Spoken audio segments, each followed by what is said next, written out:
ఇన్స్టాగ్రామ్లో డైలీ పోస్టులు చేస్తున్నా బట్ రీచ్ అవ్వట్లేదు. ఒక చిన్న కథ పెద్ద లెసన్ వినండి. సీత ఒక బట్టల షాప్ రన్ చేస్తాను. డైలీ ఇన్స్టాగ్రామ్లో మంచి కంటెంట్ పోస్ట్ చేస్తుంది. Like reels, stories, like designs అన్ని ప్రతిదీ చాలా నీట్గా చాలా ప్రాపర్ చేస్తుంది అనమాట. కానీ ప్రాబ్లం ఏంటంటే వ్యూస్ రావట్లేదు, లైక్స్ రావట్లేదు. ఓన్లీ ఫ్రెండ్స్, రిలేటివ్స్ వాళ్ళు మాత్రమే లైక్స్ చేస్తున్నారు తన పోస్టులకు అనమాట. ఏం మిస్టేక్ చేసినా కూడా తనకు అర్థం కావట్లేదు అనమాట. ఒకరోజు సీత తన క్లోజ్ ఫ్రెండ్ గీత కాల్ చేసిందన్నమాట. సో తను ఆల్రెడీ ఇన్స్టాగ్రామ్ మార్కెటింగ్ ఏజెన్సీలో వర్క్ చేస్తాను. సో తనకి ఎక్స్ప్లెయిన్ చేసింది తన ప్రాబ్లం అంతా. సో లైక్ నీ పోస్టులు మొత్తం చూశాను, వీడియోస్ అయితే బాగుంది, వీడియోస్లో అయితే నో ఇష్యూ, లైక్ హుక్ కూడా ప్రాపర్గా చెప్పున్నావు, అంతా ఓకే. బట్ ప్రాబ్లం ఏంటంటే నువ్వు వీడియోస్ పోస్ట్ చేస్తున్నావు అంతే. అక్కడ లైక్ ఒక 2 లైన్స్ 3 లైన్స్ కంటెంట్ రాయడము, లైక్ కీవర్డ్స్ మెన్షన్ చేయడము, ఆర్ హ్యాష్ ట్యాగ్స్ని పెట్టడము, అట్లా ఏం చేయట్లేదు.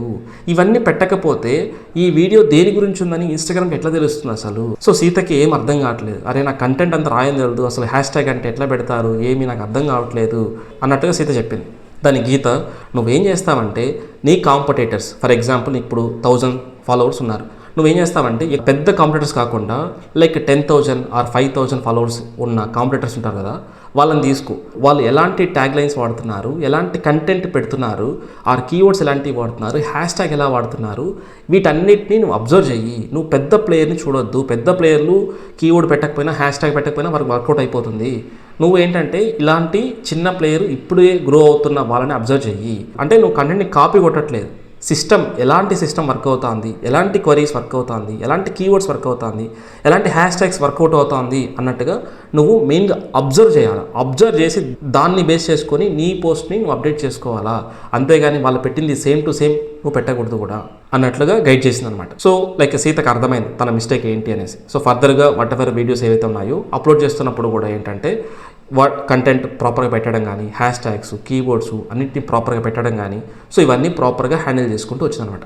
సో కొన్ని రోజుకే స్లోగా వీడియోస్ అనేది రీచ్ అవుతూ వచ్చిందనమాట. సడన్గా ఒక వీడియో అనేది వైరల్ అయ్యింది. ఇన్స్టాగ్రామ్లో కానివ్వండి, లైక్ యూట్యూబ్లో కానివ్వండి, మనకి ఏ టైంలో ఏ వీడియో హిట్ అవుతుందన్నది మనం చెప్పలేము. సడన్గా రాత్రికి రాత్రే ఒక షాట్ అనేది క్లిక్ అయిపోతుంది.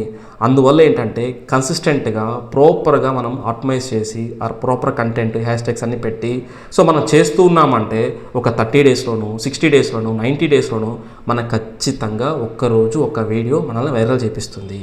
సో కన్సిస్టెన్సీ అనేది చాలా ఇంపార్టెంట్.